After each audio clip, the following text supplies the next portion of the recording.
یہ بندوقیں بارڈر پہ دفاع کے لیے دی گئی، پاکستانیوں پہ چلانے کے لیے نہیں، اور اگر مجھ پہ چلائیں گے، ہم تو کہہ رہے ہیں ہم چاہتے ہیں کہ چلائیں، کسی ملک کے کام تو آئیں، ہم نے تو اپنی زندگی گزار دی ہے، ہمیں نہیں چاہیے ایسی غلامی کی زندگی۔ اب ہم اس مقام پہ پہنچ چکے ہیں جہاں پہ صرف ہمیں قبر نظر آ رہی ہے۔ میرے ساتھ ہو جائے نا تو وہ میں تمام اینٹی پاکستانی لوگوں پہ الزام دور کر، میں پاکستان کے لیے کھڑا ہوں۔ میں آپ کو بتا دوں نا، یہ میرا ڈٹرمنیشن ہے، اس دماغ میں یہ اب خلل پڑا ہوا ہے، یہ نکل ہی نہیں سکتا ہے کہ کوئی یہ کہے۔ اب وہ ڈر کے اور ان چیزوں سے بہت آگے نکل چکے ہیں، ہمیں یہ راستے سے صاف کر دے، ورنہ خدا کی قسم ہم اسی ڈائریکشن میں سیدھے چلتے جائیں گے۔ جانے سے روکا گیا، ان پر فائرنگ کیا، اس کے بعد گرفتار کیا گیا، تو کیا آپ کے ساتھ بھی بلوچستان میں یہی ہونے جا رہا ہے جب آپ بلوچستان کا رخ کریں گے؟ اگر دیکھیں، میں پہلے تو منظور پشتین پہ حملے کی شدید الفاظ میں مذمت کرتا ہوں، ان کی گرفتاری کی بھی مذمت کرتا ہوں۔ کس کو حق حاصل ہے کہ کسی پاکستانی پہ گولی چلائے، اور کیوں گولی چلائے؟ یہ بندوقیں بارڈر پہ دفاع کے لیے دی گئی ہیں،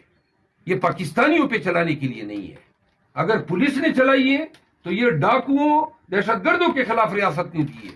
یہ پاکستانیوں پہ چلانے کے لیے نہیں۔ منظور پشتین کے ساتھ اس رویے کی مذمت کرتا ہوں، اور اگر مجھ پہ چلائیں گے، ہم تو کہہ رہے ہیں ہم چاہتے ہیں کہ چلائیں، کسی ملک کے کام تو آئیں، ہم نے تو اپنی زندگی گزار دی ہے، ہمیں نہیں چاہیے ایسی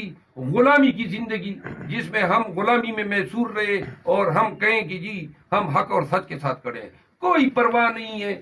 ساری وہ کہتے ہیں نا، پشتو میں کہاوت ہے، جو اونٹ رکھتے ہیں وہ دروازے کھلے رکھتے ہیں۔ ہم سوچ سمجھ کے نکلے ہیں، ہمیں کوئی پرواہ نہیں ہے، نہ ایف آئی آروں کی، نہ زندگی کی، نہ نقصان کی۔ اب ہم اس مقام پہ پہنچ چکے ہیں جہاں پہ صرف ہمیں قبر نظر آ رہی ہے، اور ان حالات میں قبر کی بات اس لیے کرتے ہیں کہ لوگوں کو قبروں میں پہنچایا جا رہا ہے۔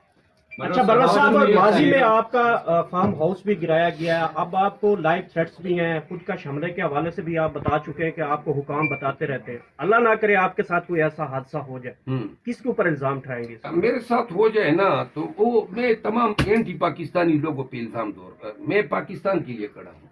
کوئی میرا ذاتی ایجنڈا نہیں ہے، نہ مجھے کوئی وزیر بننا ہے، نہ مجھے کوئی شوق ہے،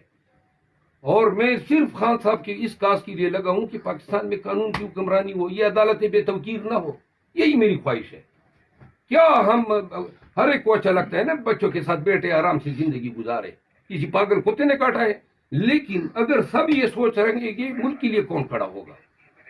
تو لہذا، اور میں آپ کو بتا دوں نا، یہ میرا ڈٹرمنیشن ہے، اس دماغ میں یہ اب خلل پڑا ہوا ہے، یہ نکل ہی نہیں سکتا ہے کہ کوئی یہ کہے۔ اب وہ ڈر کے اور ان چیزوں سے بہت آگے نکل چکے ہیں، اب صرف واحد علاج ہمارا یہی ہے